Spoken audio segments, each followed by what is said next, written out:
Hello and welcome to the Down Under Visa Philippines to Australia podcast series. I'm your host, Jeff Harvey, registered migration agent with Down Under Visa, the premier Australian migration agent in Manila, Philippines, specialising in visas for Australian Filipino couples. We hope you enjoy this podcast and hope it proves useful to you.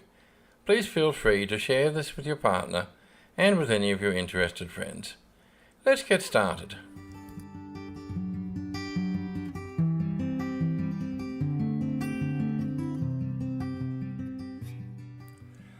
White lies versus straight talking in the Philippines. I know, and you probably know, that there are a million articles out there about scams and scammers in the Philippines, and yes, they most certainly exist. Many of us have been caught out trusting the wrong person in the Philippines and seen money and rightful owner quickly parting ways. This is not going to be one of those articles, rest assured. What I want to write about instead, this is about an area that I have enormous difficulty with myself, and that is with straight talking. Now, this is a cross-cultural issue. Now, Australians are straight talking, and Filipinos, well, no, not at all. And this is where the confusion comes in. It certainly confuses me, and I would imagine many others in Australian Filipino relationships. Straight talking Australians in the Philippines. You know how you can convince an Aussie of a particular fact? You tell him. Now, for most of us, it really is as simple as that.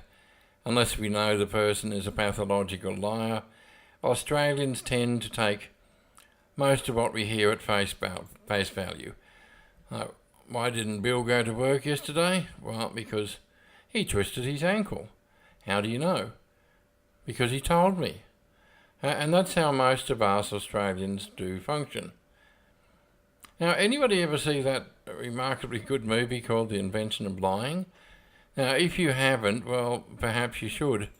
Now, on the blog article here, I've got a video clip from that, which is where he's, I can't remember the exact words, but he's, saying, my name is Graham, and they're all going, oh, hello, Graham.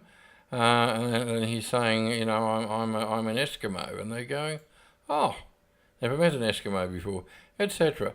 But that is fairly typical of Aussies, and I catch myself out with this all the time. I'll go and explain things to Mila. I'll say, oh, look, I know exactly what happened. It's because of this.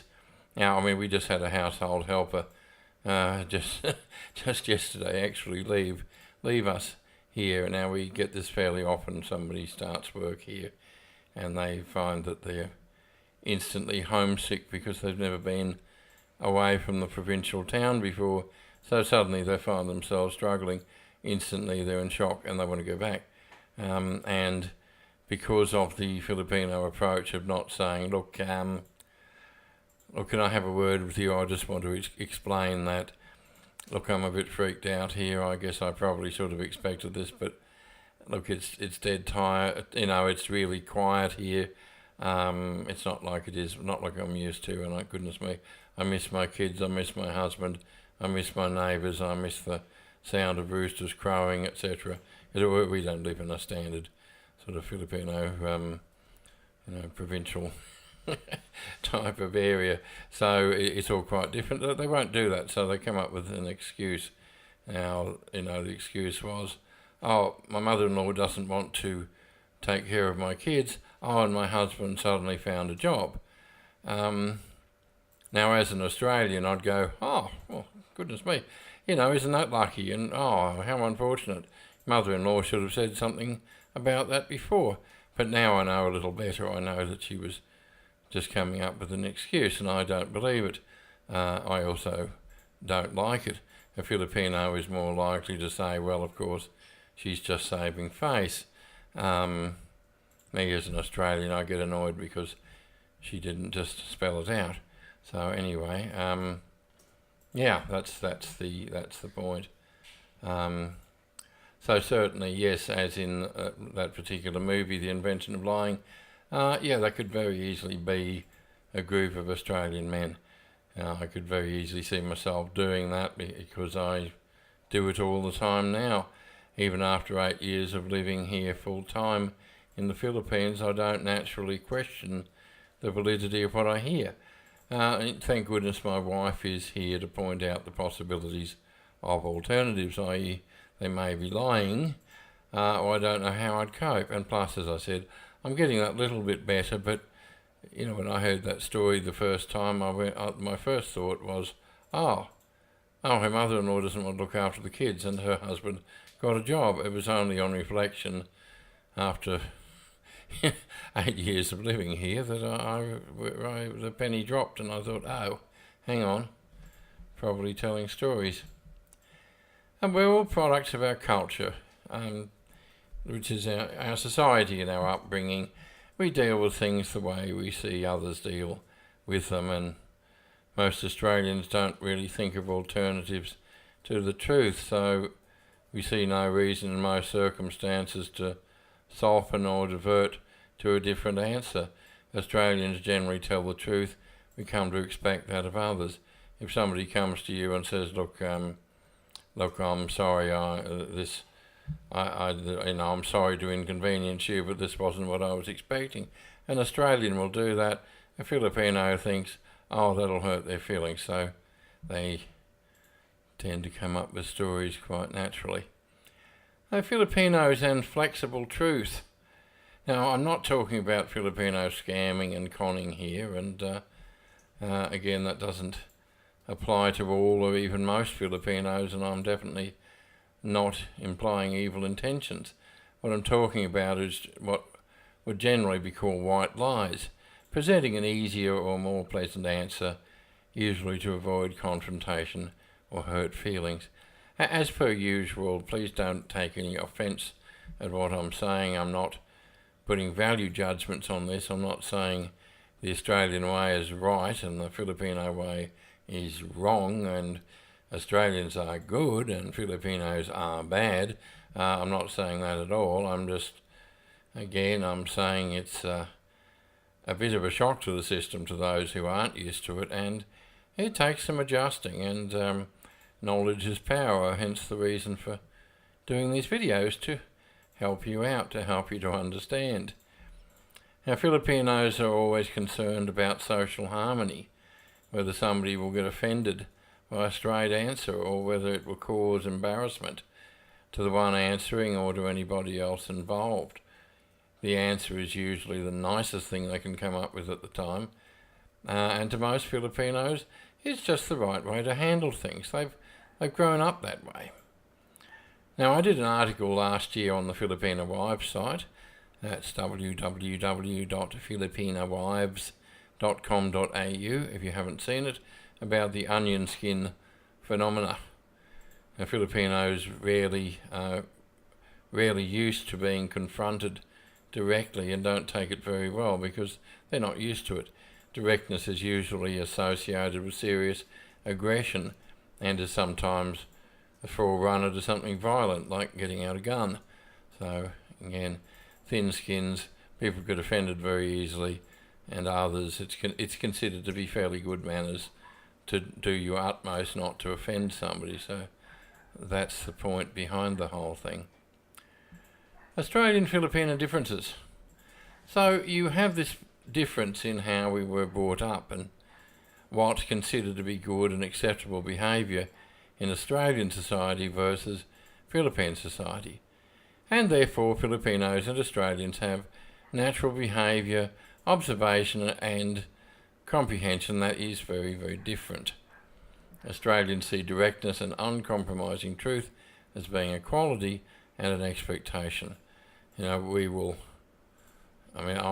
quite proudly state to people that, look, I am a straight shooter. I'm known for my bluntness. I will tell you how it is. I'm not a yes man. I won't soften things.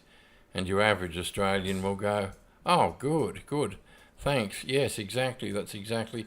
But you'll see reviews for us where people will say, I really like the fact that Jeff was blunt, that Jeff was direct, that Jeff will tell you in no uncertain terms. My son Jeremy, exactly the same thing. You will be told absolutely, and Australians see that as a quality. That's the point. Whereas Filipinos will often see it as scary, confrontational, and bad manners if it causes any form of embarrassment, disappointment, or hurt feelings. Aussie hears something and thinks, okay, there's my answer. Filipinos thinks, oh, they probably don't want to tell me because they're embarrassed, but that's okay.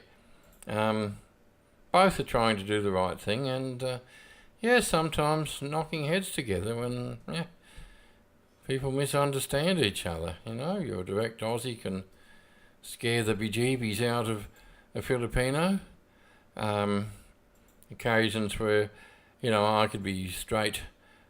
I could talk straight with somebody. I could say something to an Australian, and they'd go, right, gotcha. Thanks for telling me. Say exactly the same thing to a Filipino, and they're going to burst into tears. So that's the point. And of course, as I said, a Filipino will tell a story to try to avoid hurting your feelings, and your first thought is, they're bloody well lying to me, and to get offended. But again, I suppose it's just one of those lessons in life. We should always try to look at what somebody's intentions are, rather than necessarily the way that they delivered it. But I can say that, but I still get offended by things the same as anybody else. But that's the point. The problem comes from when the blunt Aussie simply tells us how it is. Filipino freaks out and assumes the Australian must be very, very angry, and knows that they need to get out of that hostile environment very quickly. You can have a straight talk to a staff member, and they will quit sometimes, and sometimes because it's too difficult to tell you directly that they're going to quit.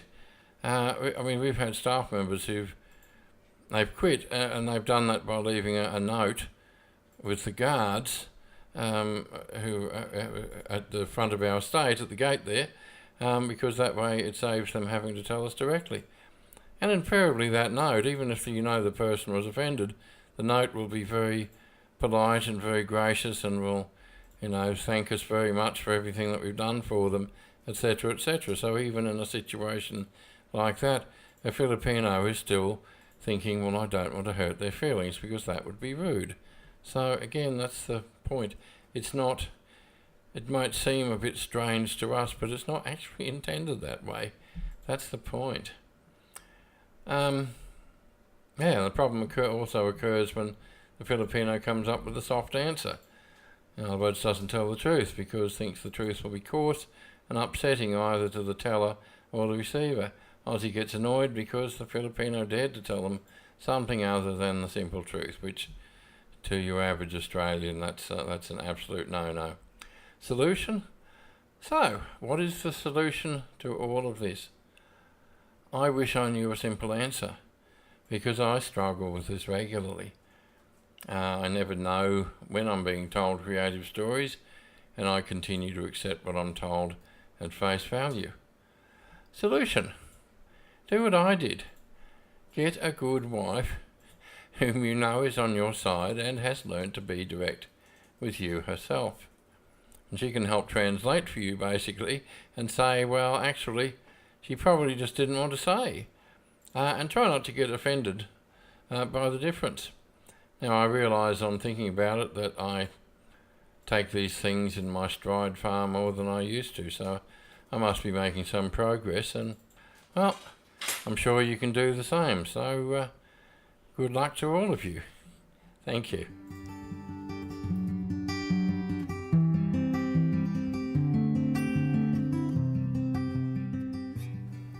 Well, that brings us to the end of another episode of the Down Under Visa Philippines to Australia podcast series. Thank you very much for joining us. We hope you enjoyed, and we hope you found this useful. Australian visas from the Philippines are not easy, and the outcome matters, as you well know. Please feel free to contact us anytime if you need some further help. And we look forward to talking to you again next time. Bye bye.